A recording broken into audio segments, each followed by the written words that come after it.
Hello again everyone, Age of June here, and we are back with another Starcraft 2 game. In this game we've got SK Rice versus Adelscott, with interesting name there. Would not have been able to pronounce this had I not already known that it was Adelscott. This game is yet another one from the Go For SC2 tournament, so it's going to be in the same tournament as the last few videos that I've done.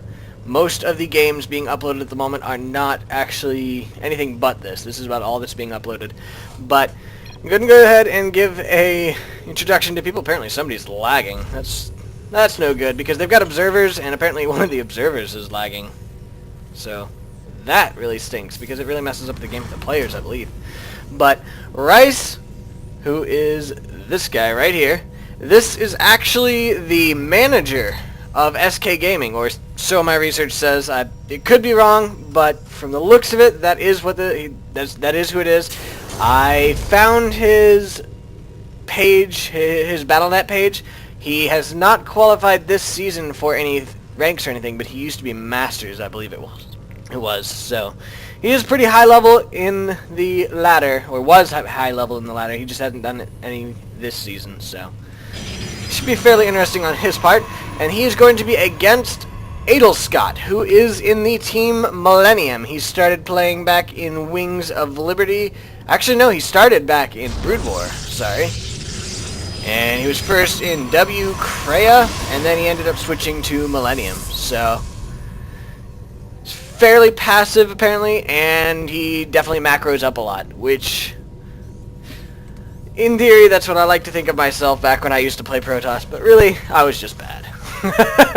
I did switch to Zerg recently. I don't know if I'll stay Zerg, but I've really liked it so far. I used to really love the whole creep thing. The creep really just looks awesome in StarCraft 2. StarCraft 1, I didn't really care about it. It didn't look as awesome, but you know, in StarCraft 2, it's got all the moving worms and all the stuff in it, and it's just really, really cool.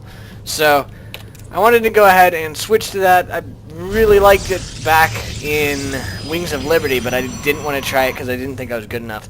And really, I hadn't got any practice at all on Zerg back then.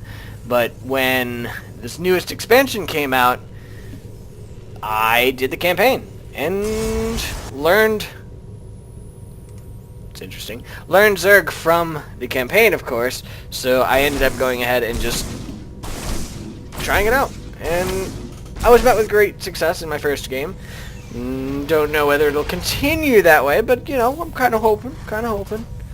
So, looks like the Terran player actually did go ahead and do an early expand here, so he is quite far behind in the units, if you notice. He's 7 behind at the moment, but he is ahead in expansions. This thing is done, and he is already getting mining from his second base, whereas the Protoss player just expanded.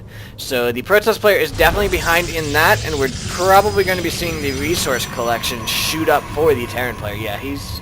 Wait, no. No, that is resources. So yeah, he's currently getting... Oh, no, that's not the resource collection. Income, that's the one. Yeah, he's currently getting 10... somewhere between 1,000 and 1,100, whereas the Protoss player is actually sitting around 7 to 900. So the Terran player is definitely ahead, and that lead will only increase as he continues pumping out SCVs from both of these command centers. And as of right now, the Protoss player only has one Nexus pumping out probes, and he's now sending them down here. This one will be up soon, though, so he'll start narrowing the gap to some extent. But for right now, the Terran player is actually shooting back up ahead. They are tied on units now. And now, I have a feeling that the Terran player is going to kick his production into gear. He is indeed. He's going Marine. And I have a feeling it's going to be a Marine Marauder. And he'll probably throw down a Starport fairly quickly here so he can start pumping out Medevacs as well. Marine Marauder and Medevac is very nice versus... Oh, stuff happened. Didn't even notice that one. Down went a Stalker. Marine Marauder is very, very nice versus Protoss. The Marauders turn your toss to goo. By the way, that is from Husky Starcraft. I'm sure at least some of you recognize it. The Banelings song, which is an awesome song, by the way, and I highly recommend it. From Nerd Alert. I like them. Yeah, it's from their little song, and notes from the very beginning of it. It's a really cool song. Definitely check out Husky if you haven't already done so. Although I have a feeling that most of you that are into the StarCraft scene already know who Husky is and did not really need to be told. So, is this the no, this is a factory. Okay, so he is putting down a factory first. The starport will probably be next, but I could be wrong. We'll see. Whereas the Protoss has 1, 2, 3 gates. Is this another gateway? Yeah, he is putting down another gateway. He's not rushing 4 gates. So, if he was, that would have already been done already. 4 gate would have hit long ago. Usually I think you hit 4 gate around the 6 to 7 minute mark.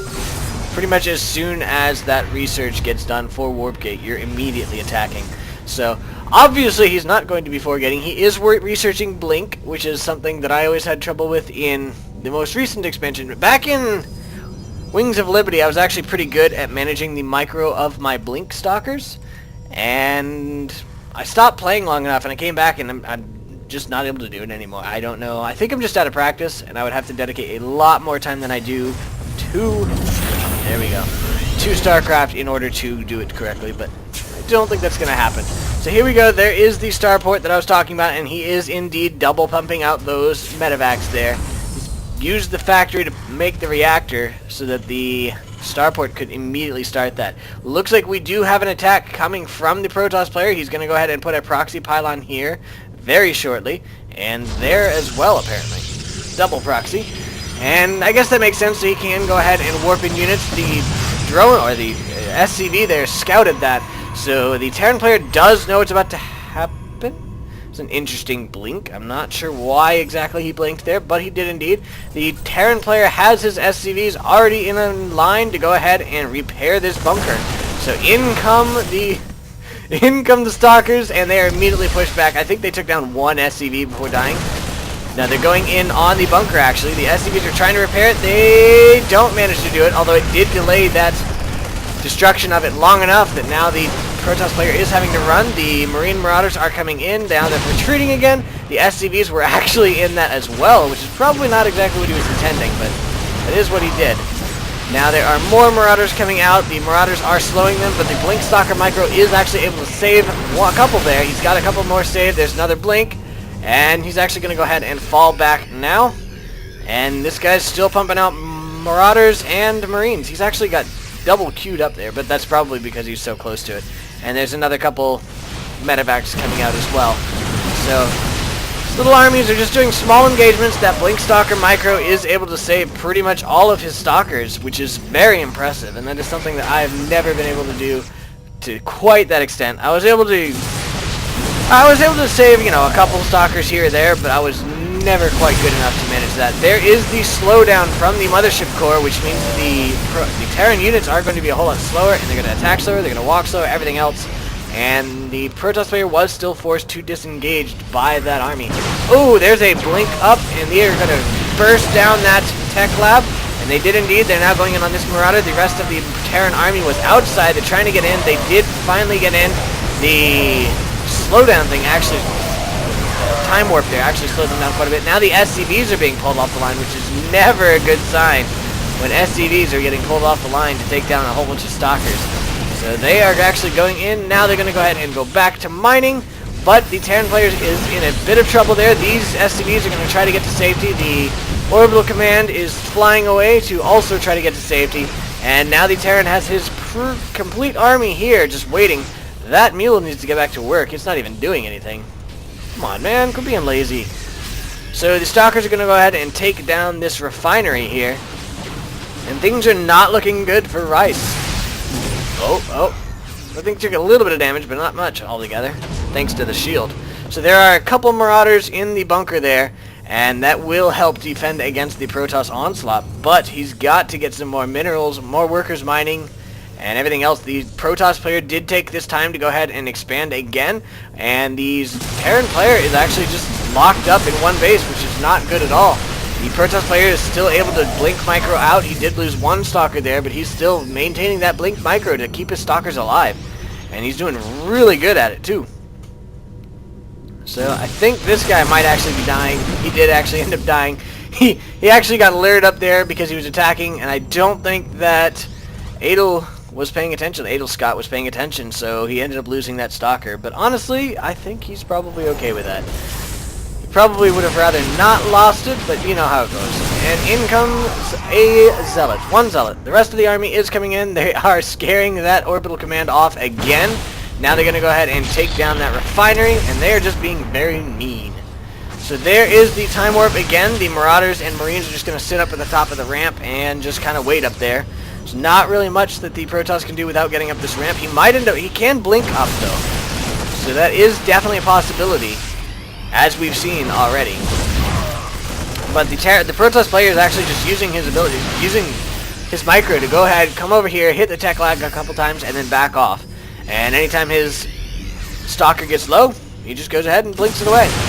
So I have a feeling this game's probably going to go to the Protoss player, as, like I said, he does have 2 expansions, whereas the Terran player has none. And this Blink Stalker micro is just making it so this army is just evaporating, whereas the Protoss army is not going down nearly as fast. Can't see how many Marines and Marauders we have down there. We do have a few. They actually may end up cleaning up this army, but you've still got 3 bases mining for the Protoss versus 1 and almost about to be 2 for the Terran. Take a look at the units here. There are 57 probes versus 31 SCVs, which is not a good sign at all for the Terran player. He is going to go ahead and land his orbital very soon, would be my guess, and then he's probably going to pump out a whole bunch of mules so he can go ahead and mine. Nice little engagement there. The Stalkers are trying to focus down the medevacs. They did blink out of that, so they didn't die from their little harass there. And there's actually a double expand there. I didn't even notice, but he was building a orbital command in the middle of those engagements. So he did go ahead and expand here, dropped a ton of mules there, and he's got just regular workers over here. I'm betting he's probably pumping out, and no, he's actually not pumping out any SCVs whatsoever, which is very surprising given the fact that he does not have very many SCVs. He's just trying to stay in the game with his army. And now his army is coming across these Stalkers again. They are indeed just tearing it to shreds. But, at the same time, he doesn't have as much of an army as the Protoss does. But the Protoss player did run across another small Marine Marauder army. He's now trying to circle around, possibly to come in and get some harassment in, so the Terran player has to watch out. The blink there did go ahead and find the reinforcements. They're going to go in on that. And now it looks like the Stalkers are actually closing in on that army. The army is attacking the 3rd base here of the Protoss player. He's going for the gas first. Now he's probably going to go for this. No, he's actually going... Well, he's just going for anything right now, apparently. He is going to take down the Nexus as well as a pylon. Down go both. There goes another pylon. Here comes another one, and it does go down. Now he's turning on the Protoss army there. And down goes a sentry, which is nasty because those sentries take a lot of gas. It's going to decimate the probe line here. Ouch! And then re-engage with this Protoss army, which does go ahead and blink out. The Protoss actually has nothing being made right now. He's only got a few minerals and only 1 base income. Yeah, he's got pretty much just 1 base's income right now. And this is what remains of his army. So, yes, Marine Marauder medevac definitely do tear Toss to shreds. And in comes another huge army, and all of a sudden this is definitely not looking like it's in the Terran or Protoss player favor. And I was a little bit off there. I thought that the Protoss player had it in the bag, but the Terran player was able to force him off of his base there and is now the dominant player in this match. Protoss player is just losing so many units from these engagements, and the Marauder slow there is what's really hurting as well. I mean, the Stalkers do have blink micro, but at the same time, they're still slowed. Now they're going to go ahead again and try to mop up these reinforcements. Stalkers going down, Marines and Marauders also going down, but he's losing his base in the meantime, so he just killed like 5 units, and he's losing his expansion, which is terrible because this is one of the only places that's still mining. So this little bit of reinforcements goes down as well, and that is the end. That's actually a surprise to me. I was not expecting the Terran player to win at all. That little engagement up here, which forced that guy back, was the complete turning point. I thought that the Protoss player had it in the bag. So there we go. I hope you guys enjoyed this game, and I shall see you guys next time. Have a good night. Bye.